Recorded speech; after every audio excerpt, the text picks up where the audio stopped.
You pass a law in New York, people notice. And that is actually the legacy of New York.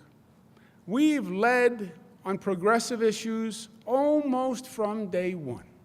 Almost from day one. And when you think about it, it makes sense.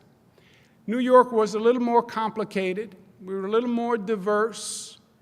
We had more concentration of people from different places. We dealt with problems that developed here before other places even thought of the problems.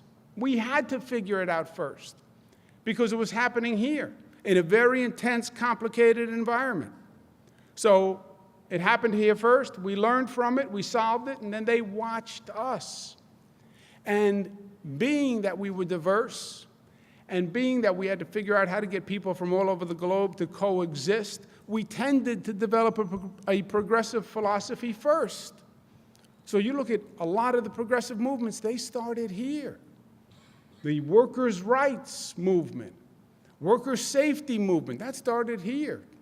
Triangle Shirtwaist Factory fire, that started here. We learned that lesson.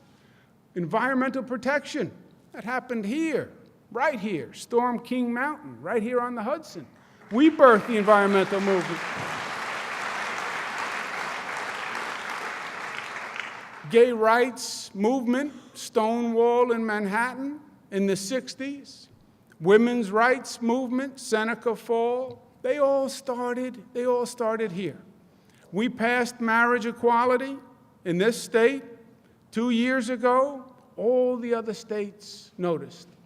And when New York did it, it became accepted, it became real, it became a topic of discussion, and it accelerated an entire movement. We passed women's equality in this state.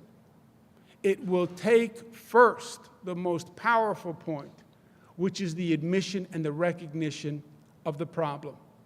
And it will lift it up high. And that is a statement that needs to be made nationwide, that we do discriminate against women, and we do exploit women in this society.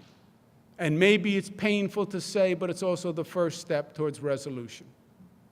With your help, we will change these laws. We will change this culture, we'll change the behavior, we'll change the dynamic, and we will leave this place a better place for the next generation. Because at the end of the day, it gets very simple. Forget the politics, forget all of it. We're parents, we're neighbors, we're citizens. And the fundamental responsibility is to leave this place a little bit better than we found it.